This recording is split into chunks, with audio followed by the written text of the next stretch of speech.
Next item is the accessibility charter. No? Comply. Oh, sorry. I put a line through by mistake. Development contribution remission application, item number 25. Yeah. This is the due badminton one that Yes. we had quite a long debate at. Without Anne Galloway sitting back from the table on this one, not participating. We were very keen to help them because there is an incredibly good community outcome of this, but we can't find a way that doesn't open the door for so many.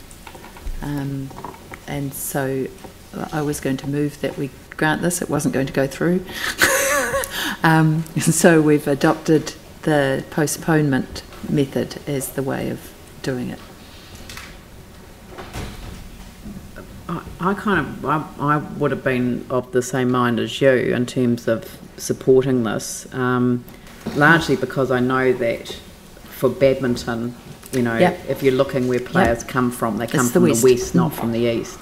And we've got Canterbury Badminton supporting this, even though they operate out of Cal Stadium. So I'm a little bit confused also by the argument that this would create a precedent when I can't think of any of the examples that are used by way of comparison as setting a precedent or having a precedent set around this, especially given that this comes with it public access and children's access to the facility free of charge.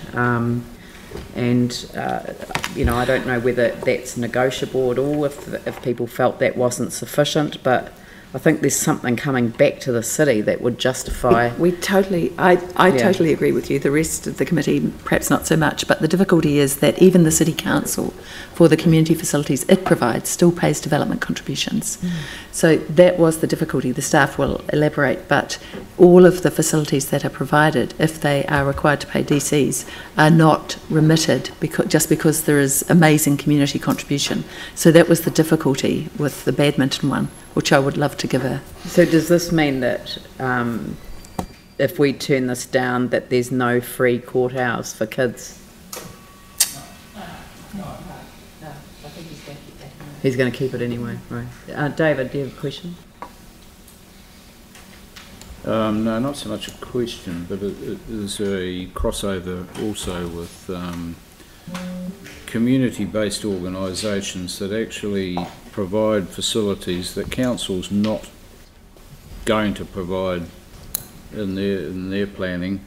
And I know in the building consenting and resource consenting fields, we are looking at a mechanism where community or not-for-profit organisations may be able to have some remission of building and consent fees, and whether in fact the work in that area may need to be expanded to look at development contributions as well is a moot point. But certainly from the regulatory performance point of view, there is a piece of work that's being explored at the moment in terms of resource consenting and building concession fees, remissions or partial remissions to assist these not-for-profit organisations. So in the context of what we're discussing here, it may well be an extension to that piece of work somewhere along the way as well. And I sort of question where the council in the development of its own facilities pays DCs. I'm led to believe that we don't. We do. We do. That was the hardest reason to make it. Yanni.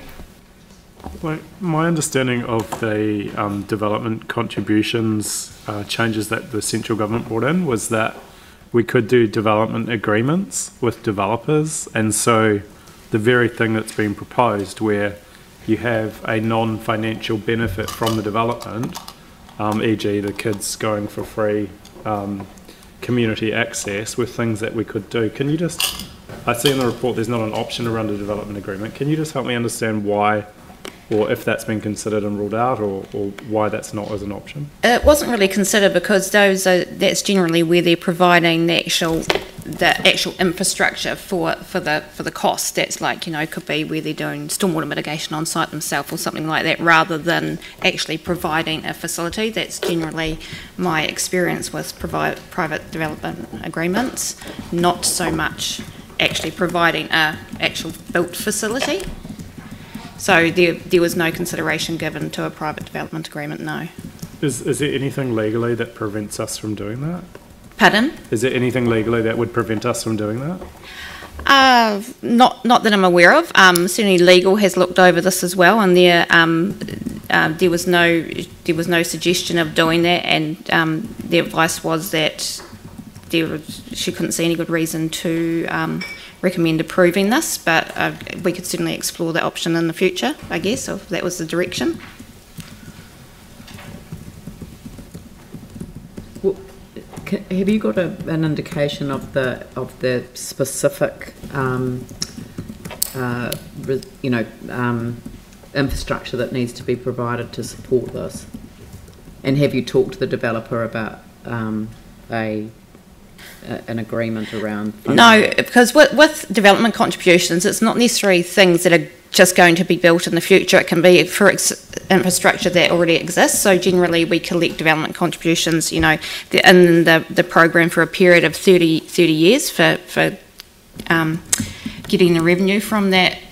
So lots of time it's actually already there. So there's actually nothing that they need to do at this stage to let the development go ahead in terms of putting in infrastructure. It could be for costs that are already there, or for disposal of, you know, stormwater or mitigation.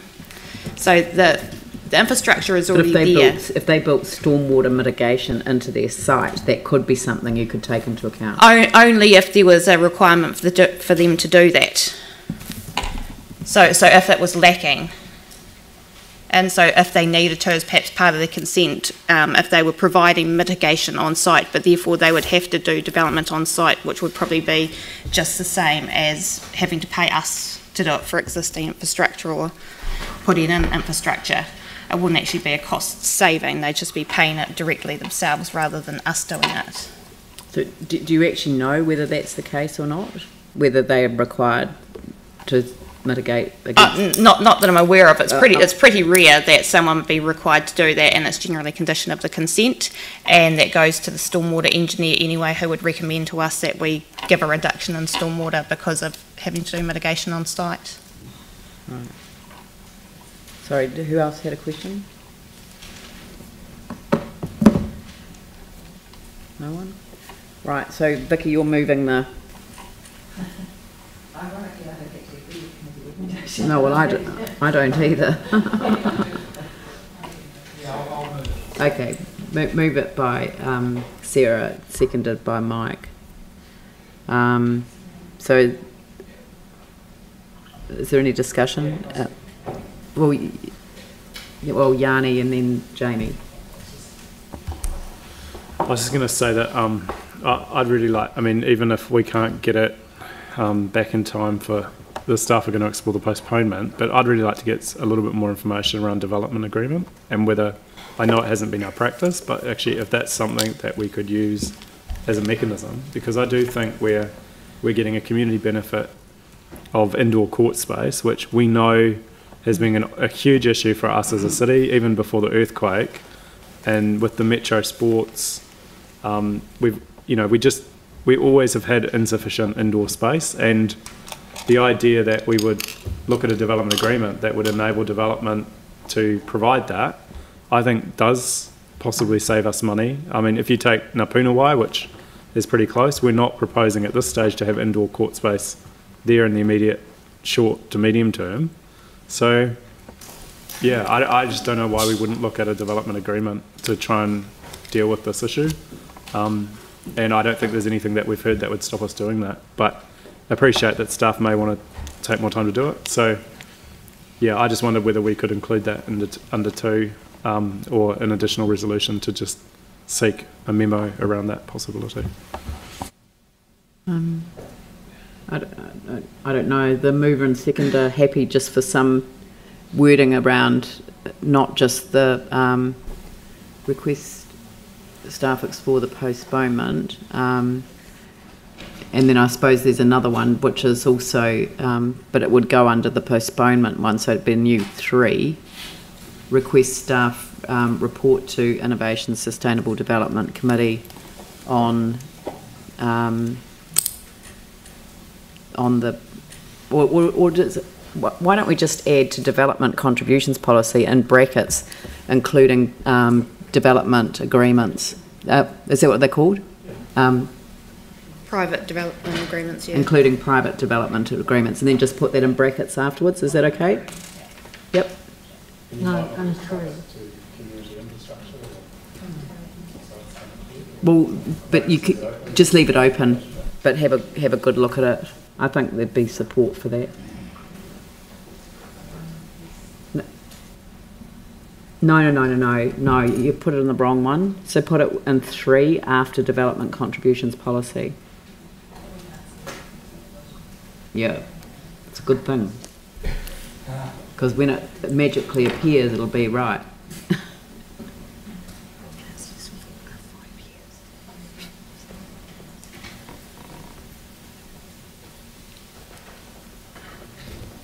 All right?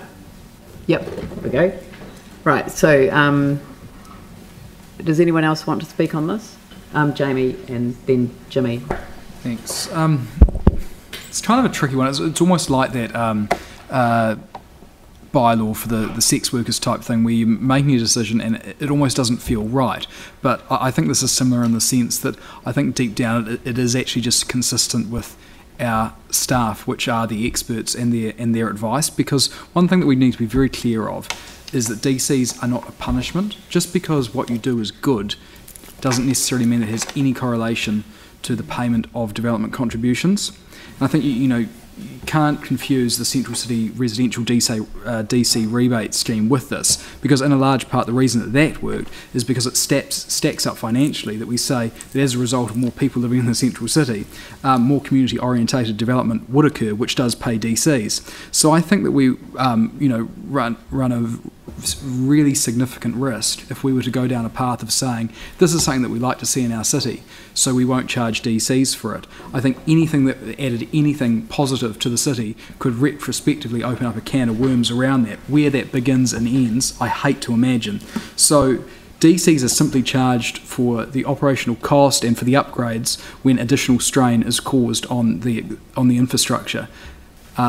Any development, assuming that it doesn't have DC credit or development contribution credit, is going to do that. But it is not a stick that's brought out because they operate as in the commercial space or they do something that we do or don't like. They're just not at all related. So I agree with, I guess the sentiment of, what Vicky said, what Yanni said, what the Mayor said, that there are things or avenues that we could explore, whether it's development agreements or probably having a wider conversation just around the development contributions policy in general about what we could do. But a straight out remission, I think, is a really, really dangerous precedent to be setting, and just something that we shouldn't be considering, because it does dabble with that notion that DCs are a punishment, which they are simply not. They're a fact of life, like death and taxes. So someone's got to pay for it, and it doesn't mean that what these guys are doing is not good. And there are other avenues, and really, really keen to find ways that we can help not only them but also other organisations in future. I just agree with staff that I don't think development contributions are the way to do that, as it will create far more problems than it will solve. So I'm in agreement with the committee recommendation. Jimmy? I feel quite sorry about this matter, especially if we review the 5.1 in here. This kind of private build up this facility, and also this facility actually is quite a few people in the community then to use this one, badminton. But we are all aware, only in the northeast, that area have a kind of standard quality of the badminton facility. But in the west, the southwest area, no this kind of, especially I remember probably 3 or 4 years ago, still some of the badminton sports key person and also community asked me whether it's possible, can kind of the council consider whether can co-share with some of the council on public facility, give those club or members, they can use this one.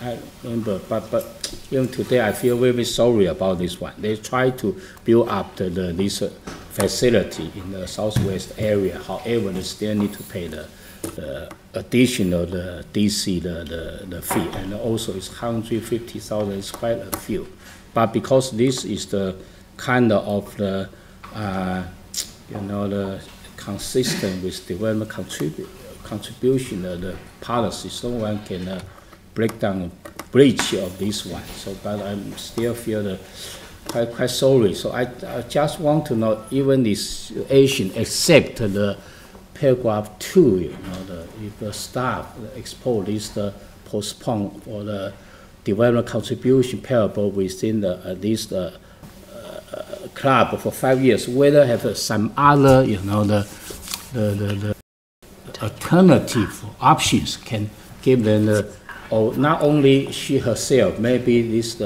kind of the community or sports club and all their members, can give them more kind of help, to overcome this difficulty. This is my view.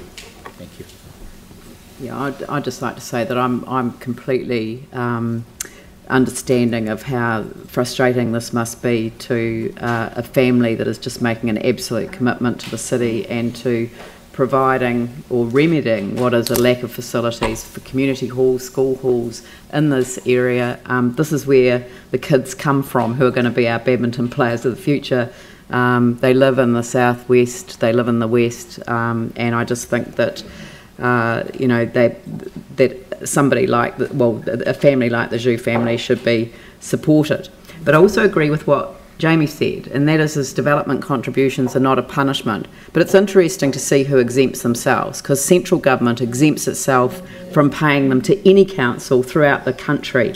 So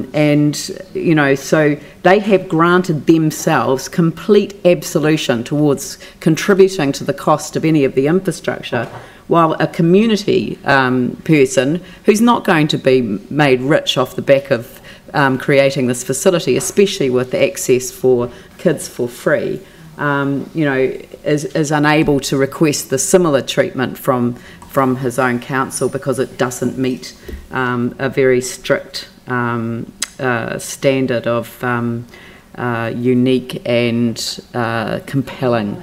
It's pretty compelling to me, actually, so I would have been quite happy to support it. But on the basis of the recommendation that we look at private development agreements, and assuming that within the context of this one it wouldn't be too late to come back to council with a change to the policy at some stage while it is still being developed, then I wouldn't be opposed to that either. Good. So I'll put that motion. All those in favour say aye. Those opposed say no. That's carried. Thank you very much.